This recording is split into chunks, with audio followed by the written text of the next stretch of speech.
My name's Dennis Buehler, and I'm inspired by the small acts of kindness.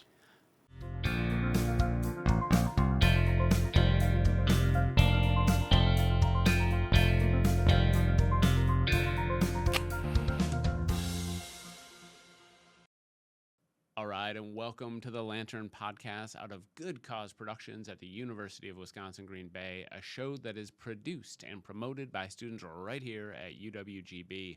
I'm your host, Ryan Martin, and I have another fantastic guest for you today. He's the president and CEO of the Greater Green Bay Community Foundation, and before that, he was executive director for the Oregon Ballet Theater. He has a degree in theater from the University of Wisconsin-Milwaukee and an amazing TEDx talk that he did right here at UW Green Bay titled, Let's Redefine Philanthropy Together. In that spirit, he's coming off a fantastic Give Big Green Bay. Please welcome Dennis Buehler. There, and absolutely loved it, loved being a part of that, and what it meant to really create something and be a part of what it meant to support artists and support what was happening on stage. And I think you gain a lot through that. It certainly gained a lot of confidence and a lot of other skills that you normally wouldn't get maybe in another setting. And to be able to apply what I've learned in theater now to what I do now, I couldn't trade that for the world. Yeah. I was so just in thinking about that talk, and I want to come back to your journey here in a second, but as I was thinking about that talk too, I know, so we worked on that together and and talked through things a lot at the time. I know you so much better now though than I did at the time. And I can see so many threads of who you are and your personality and what you care about in that talk. I mean, just the whole notion of it. And I'm thinking about, the message of how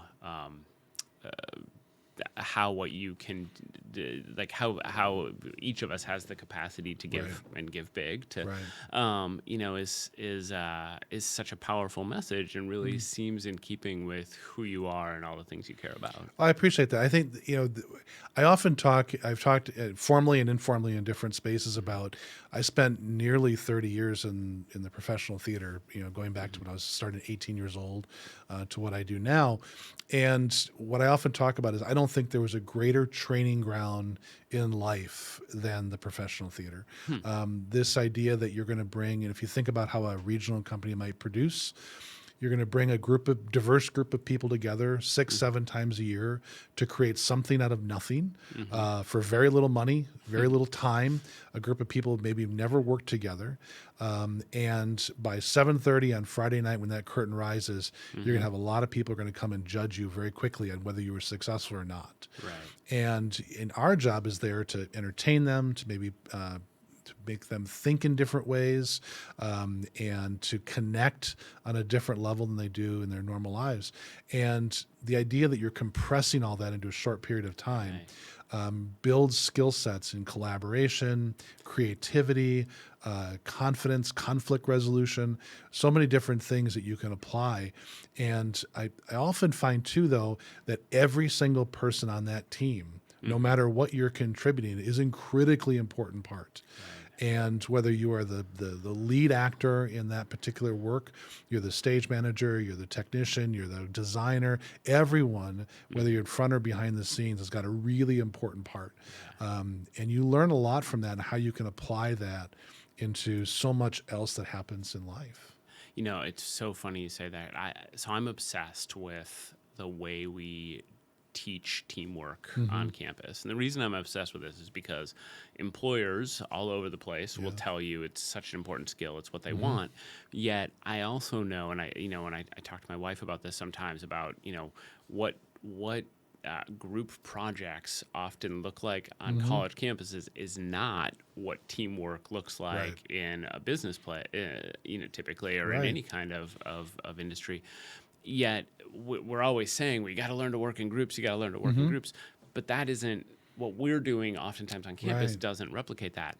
I think an exception to that is likely theater, where you've got people who are there because of their skill set, because not just hey, we've got to assign tasks, so we do it sort of randomly the way we do in other group projects. It does feel like working on a theater production for the exact reason you mentioned is a great example of that. Yeah, and my time at the University of Wisconsin-Milwaukee in that particular program, what was interesting was we were we built this small company that acted like a regional theater. So we had 25 actors. I think it was 8 or 10 production folks, 3 costumers, about a dozen stage managers. We acted like a regional theater. Now we had classes and whatnot that we did as well, but for 3 years the university kind of left us alone. Okay. Now, I'm not sure you could do it the way we did it then today in today's world, but we were sort of left alone in that building to produce like a regional theater. It was not the same conventions of higher education, and it allowed us to have a freedom to do things that you normally never would be able to do.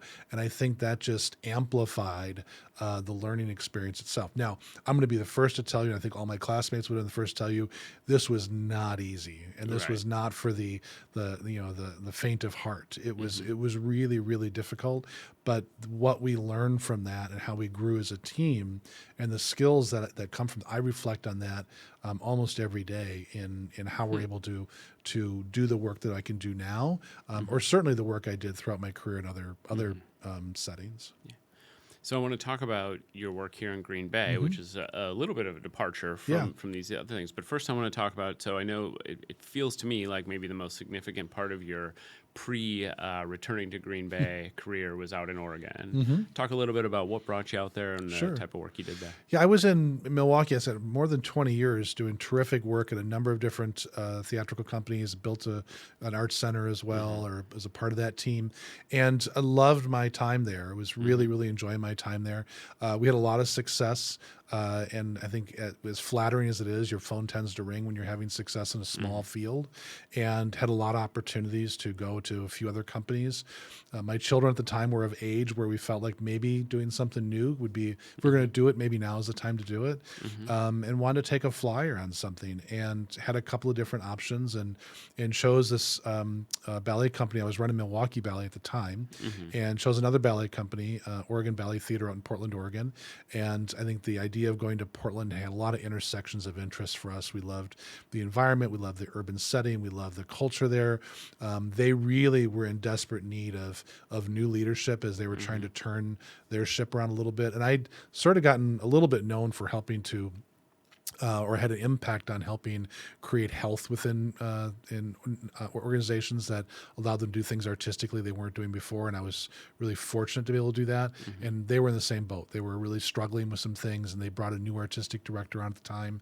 So allowed the two of us to come in and I think breathe some life and vitality into that organization, and really have an impact. And I really wanted to have an impact on a company, and we were able to do that. So I was very fortunate to work with a terrific artist and Kevin Irving out there, and I think really helped turn that organization around, and really enjoyed our time out there. It was really quite wonderful, and it really felt like we were doing something important that made sure that cultural gem did not go away in that community. And I'm thrilled to say another friend of mine is running that right now, and they're thriving and doing terrific. And I'm so happy to see them continue to do well. All right. Yeah. And then we come back to Green Bay. Yeah. Yeah. So what brings you back? And yeah, it was interesting part of the journey, because we got out there and we thought this is what we wanted to do, and I really enjoyed the work quite a bit. And then you sort of hit a life stage as well, which maybe is a little bit unexpected. I hit my mid 40s, and I'd been doing this work for so many years. And I was enjoying my leadership role and being able to make space for artists to really thrive and create. But I had gotten further and further away from the production side of it in my leadership role, and I really missed that. I thought, and I wasn't sure where I was going to go with this. And so you begin asking questions as you get to that age too, like what's next, and is there something else I can contribute? And we didn't really have a plan. We just said, if something came along that was of interest and I felt like I could make an impact on, we'd be open to that. I didn't know, maybe it was a university, maybe it was a community organization, maybe it was another theatrical company, but I just wasn't sure. And it's interesting to me when you throw those things up into the universe, unexpectedly how they come back at you. And that's kind of what happened. A friend of mine was hired to recruit for the Greater Green Bay Community Foundation's president CEO who had just retired. And I just happened to be having a casual conversation with her. It wasn't intentional. We were just catching up one day when I was in town. And she said, "Do you ever think about coming home?" And I didn't even know about the opening. I didn't know it was available or what it was about. And I sort of went, well, no, I hadn't really thought about that. And as we went through the discussions, the idea of coming back to my hometown, the streets I ran and grew up on, and to be able to have an impact on the nonprofit community and how people are able to continue to meet needs in ways that I just never really thought about before. But I also thought about all these skills and ideas and things I'd learned through my journey within the theater and that work in the community, and felt like I had something to offer here. And that became incredibly exciting, as this is really what I think I want to do to take that experience and contribute that to our nonprofits and our community in a way that I really felt was meaningful, because it was such an important community to me growing up. Yeah. So describe for people what a community foundation does, what role it plays in the community, and how important it is ultimately. Yeah, some people can think of it like some people think immediately like a private foundation. Like you have some assets and you give grants, and it's the greatest job in the world because you get to write checks all day. And it is the greatest job in the world, but not for that reason. It's community foundations can be a bit more complex. We are a collection of funds that have been given by the community, certainly to impact our community. And there are assets that we use to be able to make grants to our community, but we're also there to really help donors and community members who want to be charitable to navigate the complexities of impacting the community and how we can help them in their journey of being charitable. We're also here to really identify community needs, understand where those are. Can we create connections, through our grant making, through our donor relationships, through our other resources to really move impact forward. So it isn't just, grant making is an important but small part of what we do. I think the leadership that we can have in connecting people to critical issues and making sure that everyone feels like they have a part of making an impact every day, and that level of civic engagement and how we can grow that pie of philanthropy is really, really what's interesting. And I think at our foundation, we've been given the great sort of privilege to be able to lead in that way. So while it's a growing asset and our growing ability to make grants and to do good that way, I think the ability to civically engage and the ability to expand how people serve their community and be on the front edge of that is really, really exciting. Yeah, and I agree. And I'm curious, when you think about the skills you developed in college, in the journey through theater, and then not an entirely different field, of course, but doing something a little different. Like what skills do you take from that prior experience? Yeah, I mean the work that we do, we find ourselves at the center of community. Sort of like I often talk about being kind of the town square. And when you're at the center of a community, and really a diverse community of individuals, of families, of business leaders, of community leaders, of employees, so many different kinds of people that make up your community.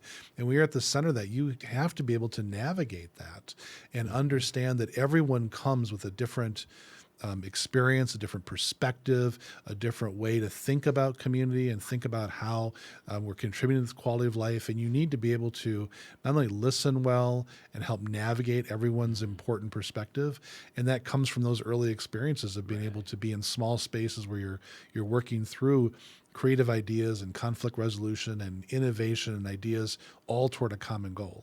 And everyone has an important part of that.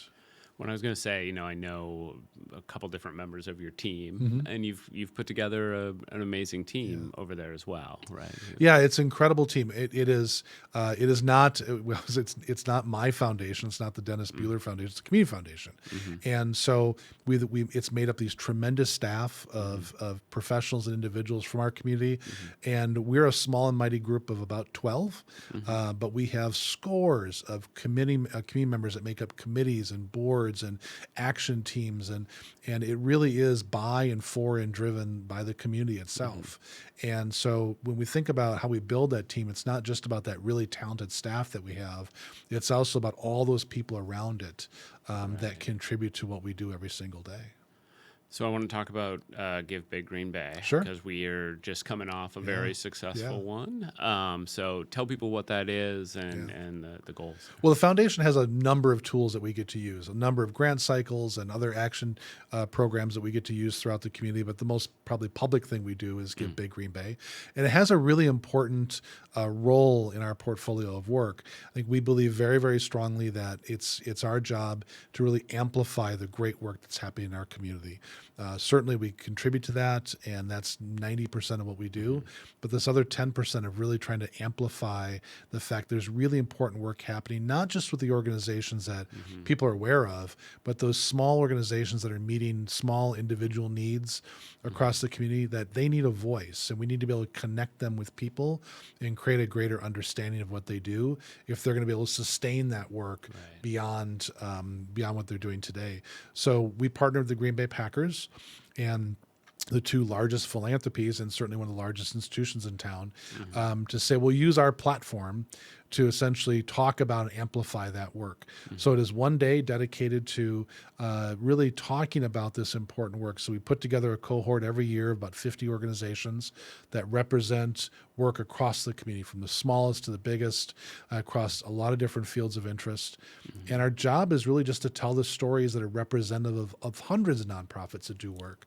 And if we get people excited about it and passionate about it in that 24-hour period of time that was just last week or so, we want people to not only connect with it and give a little bit, but we hope understand that story and maybe turn into a volunteer or turn into an advocate for it, and also create relationships around those organizations that create a better sense of community. And I think the dollars are really exciting. We raised $3.7 million this last year for 50 organizations. But what's even more exciting is to see that sense of community that's being built around that can be leveraged well beyond that day. So I want to come back to your TED Talk because this was, it feels like these two things fit together nicely, right? The premise of your TED Talk is everybody's got the capacity to give, and everybody's got the capacity. So I guess tell people about the message of the talk, why you wanted to do it, all of that. Yeah, I was thrilled to be asked, and it was a moment. And I think the process itself was probably as exciting to me working with you and everyone on the team as anything is giving it itself, because it allowed us to explore a lot of different things. And you're right, at the core of it was, I think we live in a world that there's so much comparative work that's happening either through social media or other traditional media or just in life itself. And we're always challenged by these people who are doing these great things all the time. And a lot of it is content. A lot of it maybe is not, is not as true as it could be. And part of that is driven by this idea that philanthropy has kind of become this idea that only those with great resource have the ability to have an impact, because that makes the headlines, or that makes our social feeds and things like that. And we feel like that is what is philanthropy or what is impact. And we want to remind people that the root of philanthropy is this idea that philanthropy really is about the love of humanity and our care for one another. And the economics of philanthropy really only became more exacerbated in the late 18th century and early 19th century. But philanthropy was really around building community and being connected with community, and that we all have the ability, no matter how who we are, we're all endowed with some ability to affect each other in some way, in a positive way. So reminding people that as much as we see in the noise out there, and I'm not, and trust me, I'm not down on big philanthropy or big, big contributions. Of course, that's important, but I think it's reminding everyone that we all have the capacity in some way to make a difference. And that might be a small neighborhood group who's decided they're going to rebuild, the pathway of a nature center. It might be volunteering at the school. It might be what you're doing and helping with your, a children's, athletic program. It might be what you're, serving at the lunch counter at a homeless shelter. Whatever that small act might be is incredibly important. And the aggregation of all that is really what builds a sense of community impact itself, and how important that is. And that should not be lost in, I think, the larger noise of headlines. Yeah.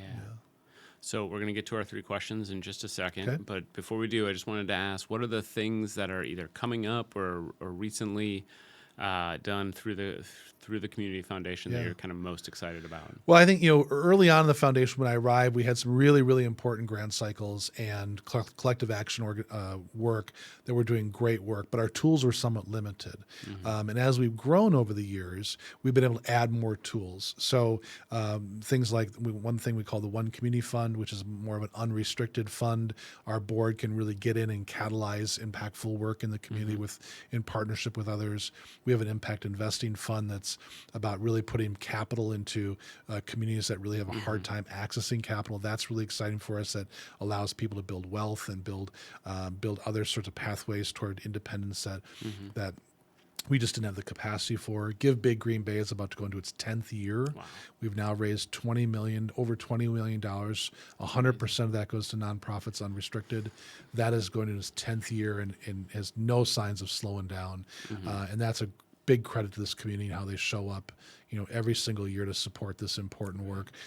So it's just finding more and more tools and in ways that we can be impactful for these nonprofits who just show up every single day to serve others. And we just want to continue to fuel that, whether it's through our voice or our support or our ability to create connections. I think it's just the complexity of that and how it continues to mature with new tools that is really exciting for us.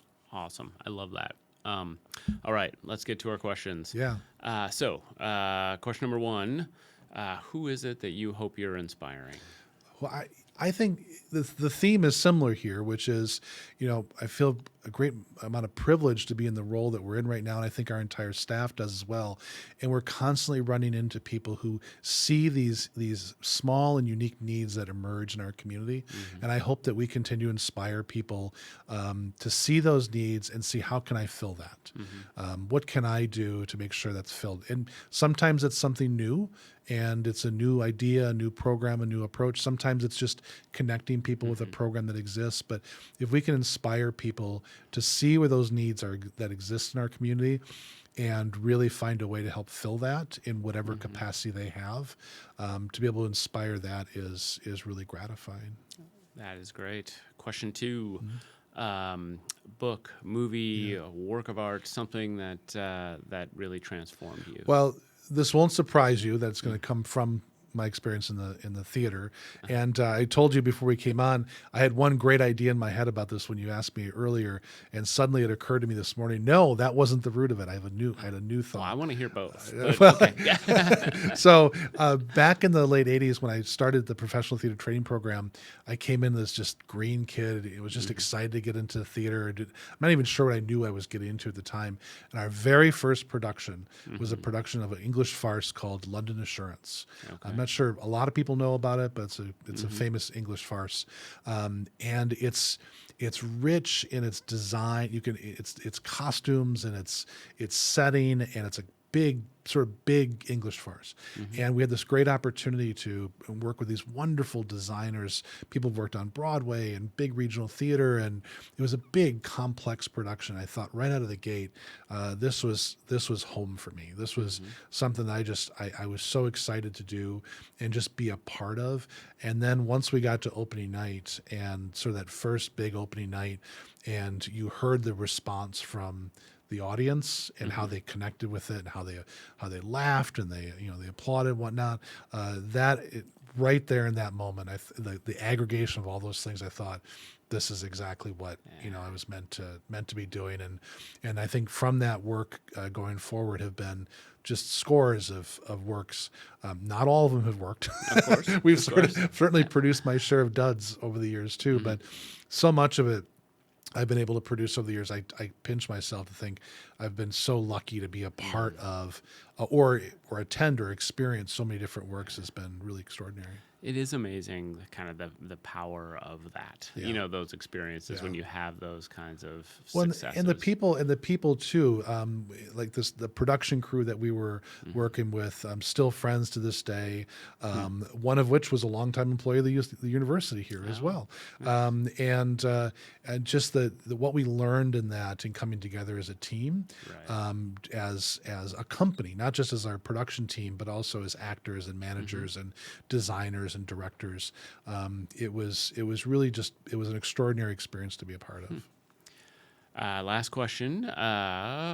Piece of advice you would have for people who have not yet found their way. Not yet found their way. Well, I think that, we did not grow up as a family of great wealth. I did not have soaring athletic talent, or I was not as academically gifted or artistically gifted as many. I was just this average sort of guy growing up, and loved every second of it. Loved it. But I did not have those sort of privileges or gifts growing up. But what I could do every single day was show up. And that certainly became clear to me, not only in my early days of service, but as I got into training in the theater as well. I wanted to show up, and I wanted to learn. Yeah, okay. And I didn't have to bring, I think, this idea that I had this extraordinary skill or talent, because I just didn't. And I just had to accept the fact I don't have that, but I can show up, I can learn, I can grow from that, and I can show up again tomorrow. Yeah. And that has been something that has been true my entire career. It was true as I got into philanthropy. It's true as it is when I go to the office later today, which is I continue to be surrounded by, and have the great privilege of being surrounded by these incredibly talented, creative people, and your ability just to want to learn from that and grow from that. I think that's all you really need to be able to do, and wonderful ththings can happen. Yeah.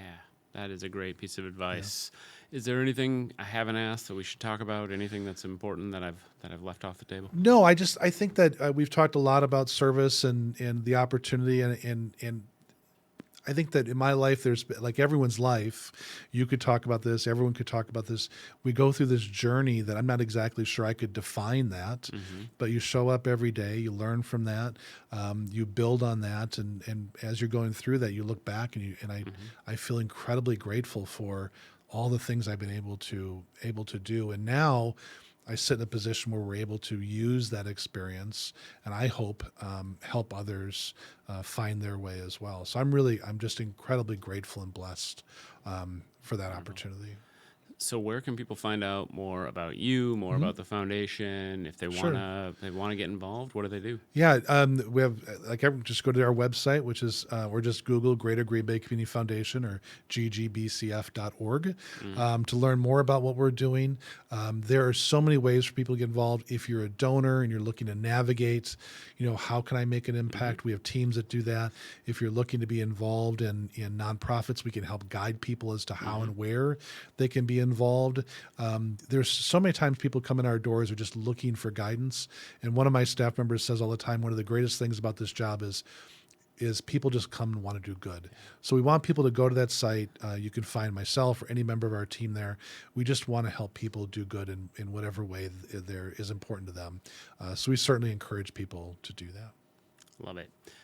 Dennis, thank you so much for being here. Appreciate it's been it, Ryan. Fantastic talking with you. And this is great. Thanks so much. All right, I am here again with Rachel Sankey. Rachel, how are you? I am doing well. How are you? I'm good. What did we decide we were going to talk about right now? We decided we were going to talk about the lantern on our bookshelf. That's right, because we get questions about what's behind us, and I want people to know that everything that is back there was chosen for a good reason. So do you want to, the lantern actually was a gift from you. So do you want to tell people about the lantern? Yeah, I mean, the story isn't incredibly exciting of how I received the lantern. Don't listen to her. It's super exciting.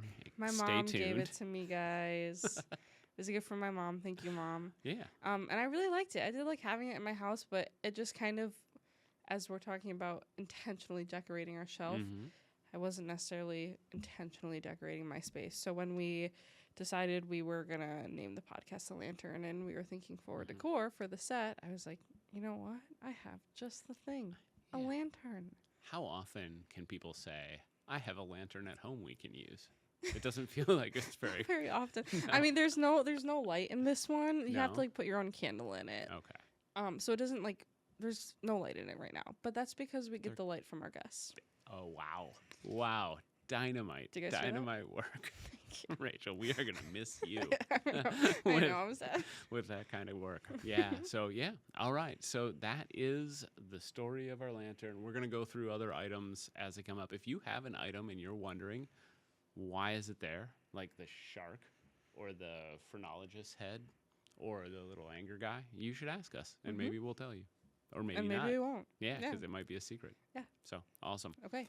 Are you ready to take us home? Yes. All right. Then go for it.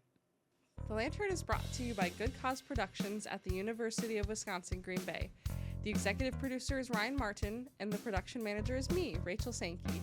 The engineer for today's episode is Kennedy Punky, with support from Justin Cavley of our Media Arts and Production program. And that music you love so much was arranged by our very own Michelle McQuaid-Dewhurst. Special thanks also to our guest, Dennis Buehler. If you haven't already, please make sure to rate, review, and subscribe to us on your favorite podcast platform.